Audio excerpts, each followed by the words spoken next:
you guys. I'm so excited. All right, let's get right into this thing. Woo!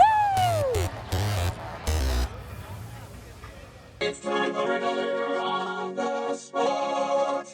On the Spot. Why don't you think rivalries and IndyCar are really a part of the series this day and age?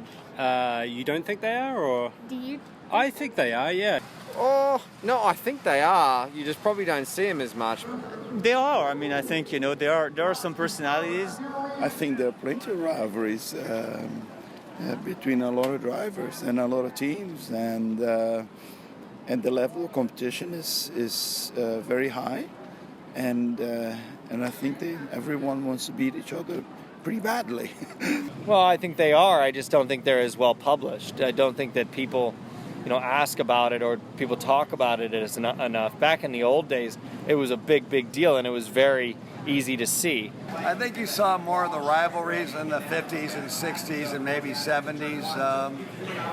It was just different then. Today all the drivers are friends. In my day, we weren't friends, because they were trying to take food off your table. They were trying to beat you. They were trying to take money away from you. I really don't know. I mean, we don't have somebody like Paul Tracy that likes to piss everyone off. So I think most of the guys, when they get into something, they're pissed off about it, and we'll talk about it during the week and make it okay, because we're racing open wheel cars at very high speeds. But there's some rivalries out there, I think. I think nowadays, too, it's become so much more corporate that you have to be careful. The image is so important. You don't want to be getting out and starting an argument or whatever. It's very important to stay in your lane, and I'm not saying that's a great thing, but I am saying that is the facts. That when you get out and you get on TV or you get in front of the media, you have to carry yourself with a very high level of class, and because the sponsors expect that. So you just don't see it as much, honestly, I think.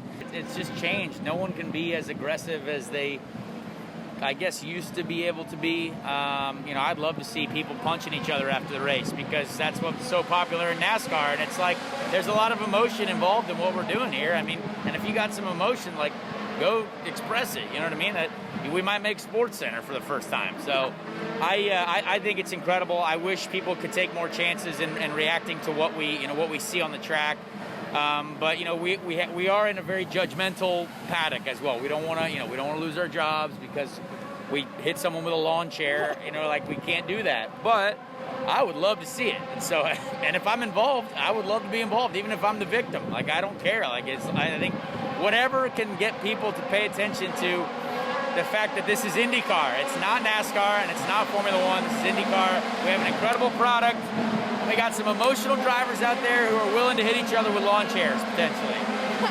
Most IndyCar drivers these days say contract and sponsors keep drivers from displaying their true competitive nature when it comes to rivalries.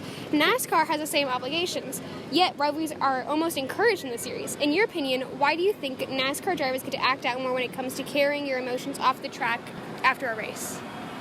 Do we? I mean, sometimes. I don't know. Passion and pressure have a way of bringing out the best and the worst out of people sometimes. I think that's just all it is. They fight, but I think they're being allowed to for the show. I know that here it's just not the case. We're just not allowed to be like that, and it's just life. It's life. You can't just come out and be like the bonehead or doing the thing that everybody's gonna hate you for it. I think at some point they're doing some of that in NASCAR and they're playing the card, but also for us, when you start banging wheels and doing stuff, it can bite you back pretty quickly. So I think that's probably one of the reasons why it's just not as widespread. But it's the same in every job, quite frankly. You can't go to a coworker and just punch him. You just can't do that. You can't do that. No, you're going to lose your job if you do that. So, it's life. Get it filed for workplace. Exactly. But, yeah, there are guys that you wish you could maybe have a word or two with at certain times. I mean, there's some guys where, I wouldn't want to go have dinner with.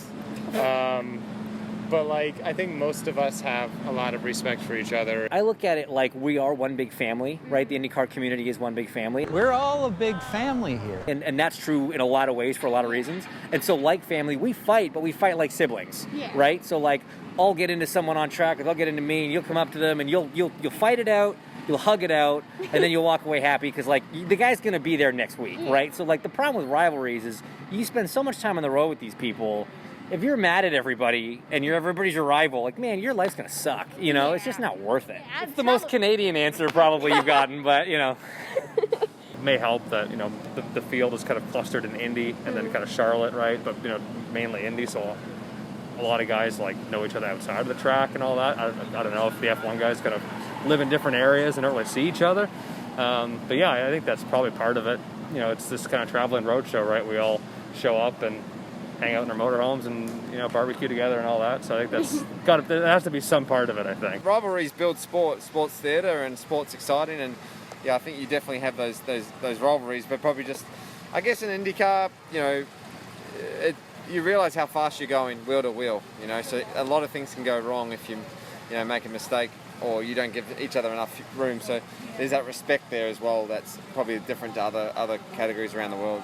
Here's the thing, you know, back in the day, I think that, you know, drivers weren't necessarily as replaceable as they are now. So now you have so many talented guys, you have so many drivers that are kind of waiting in the wings that can kind of fill your shoes at a given notice, that the last thing that you want is to do something to upset a team or a sponsor, because, you know, quite frankly, sponsorship and funding is hard to come by. So you have to be very politically correct in most things that you do. So I think back in the day when it was easy to go find a sponsor or whatever, or easier, I should say, guys could kind of say what they want and act how they wanted, but we don't really have that luxury. Honestly, I mean, there's the honest answer, which is everybody's afraid to make sponsors angry. You know, rivalries are different now. There's Twitter and Instagram and cell phone cameras everywhere. Canceled on Twitter if you fight. Yeah, I mean, kinda. That's kind of the worry, you know, or your sponsor's not going to like the look of that, and so it's just different. You know, the sport's changed. It's a lot more corporate than it used to be, which has pros and cons. Obviously, we need our sponsors and we love their support, and we don't want to make them look bad or represent them in a poor light. Everybody's trying to have the sponsorship and the images in check. I think, and being very honest here, I think it's because of social media has brought light on the sports and every minute of it, every second of it. So also we have partners, and partners want a certain image that is carried by the driver because he's in the spotlight. Therefore, you can't really be yourself as much as you would like. You can't show anger when you have some because it might not be okay for the partner on the team, and they still pay the race team to go racing, and they want you to represent their brand. So for those reasons, unfortunately, drivers have to be politically correct.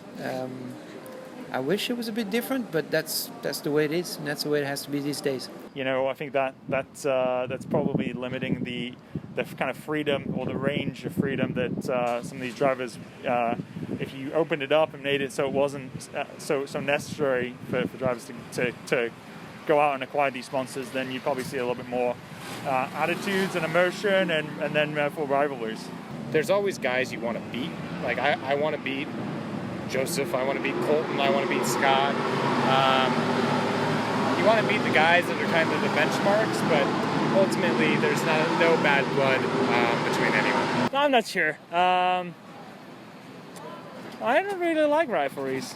Yeah, it is a funny... I don't really get that.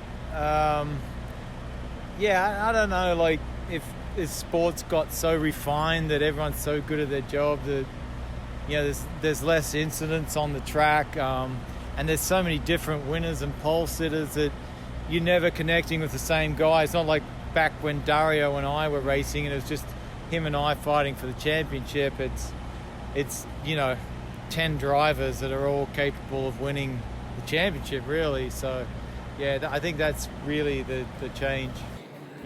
Brian Harder says Greg Moore's the reason for no rivalries. That's another good reason. There you Greg go. Moore. He's just too nice. He made so many friends with Paddock. You can't be mad at that guy. You can't stay mad at him. No, you cannot. He's adorable. Look at his face. Right. All right, and that is it here. I hope you guys enjoyed. I had a great time in the pit, in the garage, all that fun stuff. See you guys next time. Make sure you like, subscribe, share, all that fun stuff.